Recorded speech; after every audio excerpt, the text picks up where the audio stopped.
Most business problems are not actually business problems at all. They're personal problems that show up in your business. And the mistakes that are holding you back, you don't even realize you're making them. In this video, I want to show you 4 mistakes that I made personally and then fixed so you can potentially do exactly the same. You see, I've been there. In the early days, I thought success was just about putting in the hours, learning more strategies, and just pushing harder. But what I didn't realize is that the real bottlenecks, they weren't in my business. Oh no, they were in me. So mistake number 1 was thinking that success will actually happen faster than it does. Most people dramatically underestimate how much time, energy, and effort real success takes. And they just don't plan for the long game. There's almost like this desperation to make things happen yesterday. And I get it. You want to make money. You want to see success in your own eyes when you look in the mirror. But the reality is things like this often take much longer than you anticipate. Particularly if this path hasn't been walked before, you don't have an idea. You've got no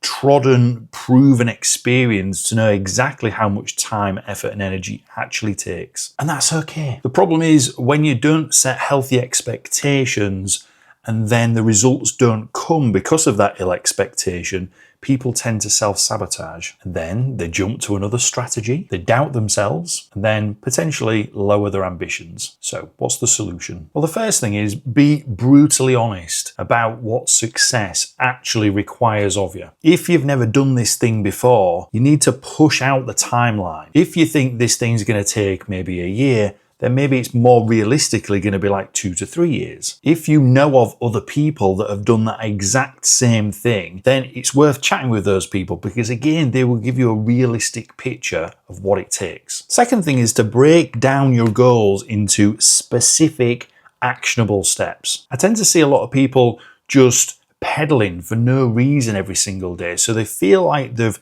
achieved something, but they've just looked busy for themselves and potentially the outside world. And the third big one, I think, with this first mistake is just committing for the long haul, because those who last win. Success in anything is really a game of endurance. The thing that I've witnessed and definitely experienced myself is most people just quit too soon. Now, mistake number 2 is thinking tactics are the answer instead of identity shifts.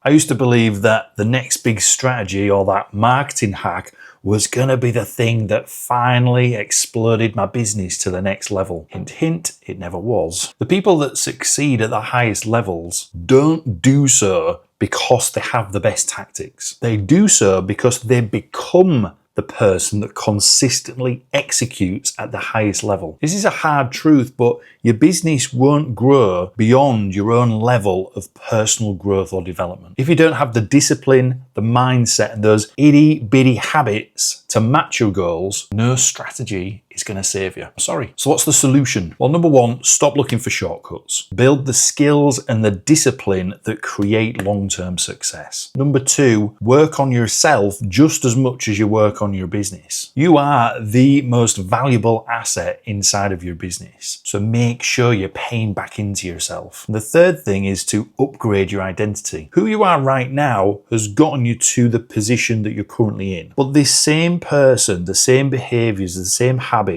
the same thought patterns are not going to get you to where you want to be next. When you truly shift who you are, then your business just follows. Mistake number 3, trying to appeal to everyone instead of dialing in on the right audience. Like a lot of budding entrepreneurs with a lot of big energy, when I first started, I wanted to help everybody. And I really learned the hard way of why this was a big mistake. Because while I was trying to speak to everybody, I was actually resonating with no one at all. The businesses that really thrive are the ones that speak very directly to a specific person with a very specific problem. Because that's what makes people feel seen, heard, and understood. In turn, making it much easier for them to spend money on the solution that you have. So how do we get around this mistake? Well, number 1, you've got to get clear on who you actually want to serve. You've got to get down into the real nitty gritty of this person. Who are they? Where are they from? Potentially their age range. What are the problems that they're experiencing? Go as detailed as possible. Number 2, stop watering down your message. You've got to boldly speak to the right people. A lot of people speak about being authentic and being yourself. I would say this ties in nicely with this second point. Number 3, don't be afraid. This is a really hard one. It took me a long time to figure this one out, but don't be afraid to repel the wrong people. Because if all you're ever doing is attempting to attract everybody, you probably end up working with the wrong kinds of people or having the wrong kinds of customers.